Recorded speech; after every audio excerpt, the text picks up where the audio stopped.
अस्सलामुअलैकुम, सुबह खैर। आज पाकिस्तान में खुश आमदीद। मैं हूँ अलीशा सलीम और मैं हूँ अली मुअज़्ज़म। उम्मीद करते हैं आप सब लोग खैरियत से होंगे। एक नई सुबह का आगाज़ हो चुका है और सुबह के आगाज़ में हम कुछ ख़बरों की तरफ बढ़ते हैं। चूँकि पहले मौसम की बात कर लेते हैं। मौसम जो कि अपने तेवर बदल रहा है, सिर्फ पाकिस्तान में ही नहीं, दुनिया भर का जो वेदर है वो इस वक्त काफ़ी तेज़ी के साथ बदल रहा है।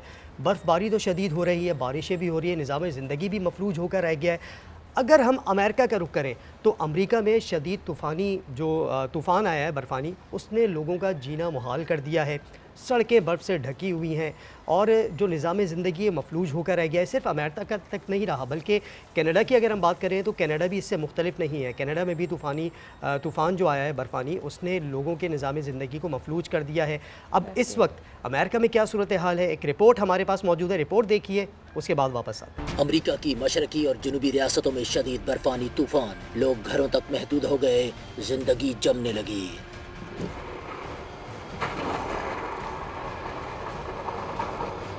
न्यू मैक्सिको से लेकर न्यू इंग्लैंड तक बर्फबारी हुई, सड़कें बर्फ से ढक गईं, ट्रैफिक मुकम्मल तौर पर मुअत्तल।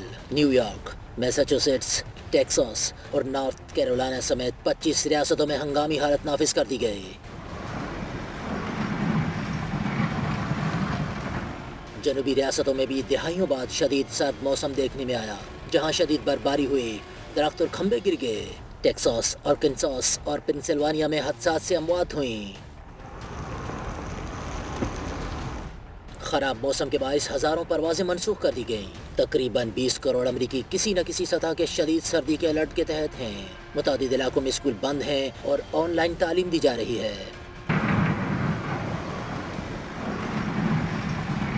दूसरी जानिब कनाडा में शदीद बर्फानी तूफान ने सूबे ओंटारियो के बड़े हिस्से को अपनी लपेट में ले लिया है।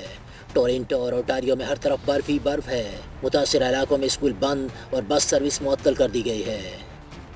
रिपोर्ट आपने देखी कि मौसमी तब्दीलियों की वजह से क्या क्या लोगों को नुकसानात का सामना करना पड़ा है और ये मौसमी तब्दीलियां लोगों के लिए कितनी नुकसानदेह साबित हो रही हैं। अब हम बात करेंगे कुछ खेल के मैदान से, जो कि है एक बेहतरीन फ़तह का हम जिक्र करेंगे। और ये फ़तह हमारे नौजवानों को जो कि खेल के मैदान में आगे बढ़ना चाहते हैं, उनके लिए एक बेहतरीन किस्म की मोटिवेशन है। तो खबर ये है कि ICC world cup 2026 under 19 super 6 मरहले में पाकिस्तान ने न्यूजीलैंड को बेहतरीन किस्म की शिकस्त दी है और न्यूजीलैंड की पूरी टीम सिर्फ और सिर्फ 110 रन पर आउट हो गई। और जो 110 रन बनाने में जो बेहतरीन किरदार अदा किया है, मतलब एक मार्जिन पर रोकने में जो बेहतरीन किरदार अदा किया है हमारे जो बॉलर्स हैं, उसमें अब्दुल सुबहान जो है सरे फहरिस्त है, जिन्होंने शानदार बॉलिंग का मुजाहरा किया और 4 विकेटें हासिल की हैं। इसी के साथ साथ अली रजा ने भी बेहतरीन किस्म की बॉलिंग की है और तीन विकेटें उन्होंने हासिल की।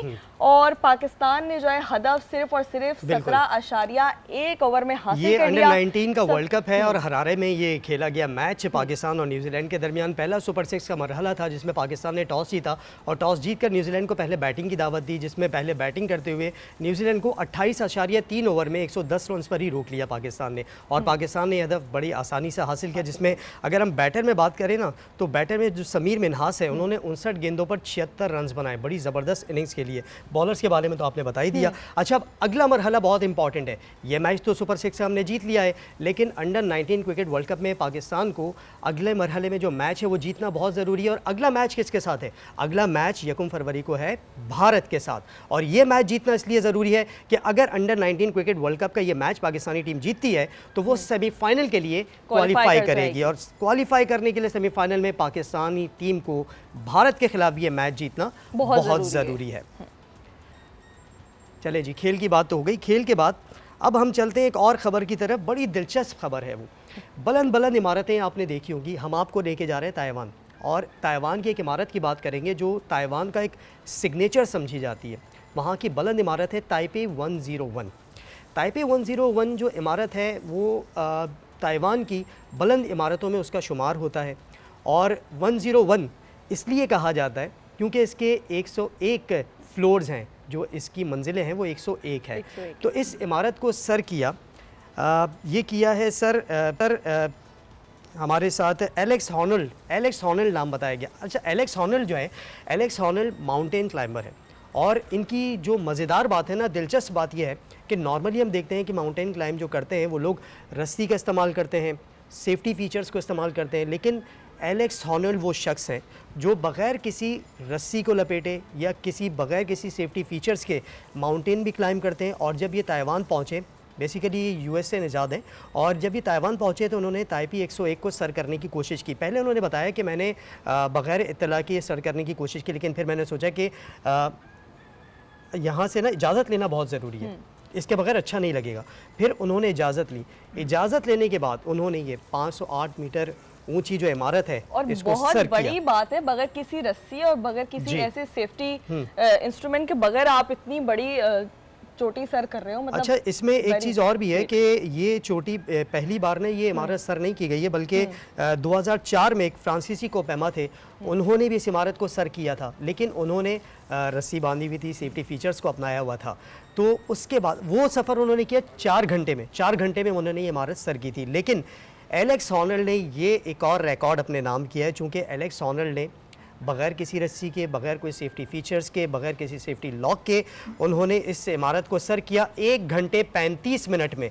और इस पूरी इमारत के जो सर करने की फुटेज थी वो नेटफ्लिक्स पर बराह रास्त दिखाई गई है। चले खबरों के साथ एक छोटे से ब्रेक की तरफ जाते हैं। ब्रेक के बाद वापस आएंगे और अपनी गुफ्तगू के सिलसिले को आगे बढ़ाएंगे। कहीं मत जाइएगा, हमारे साथ रहिएगा। एक छोटे से ब्रेक के बाद वापस आते हैं। Stay with us.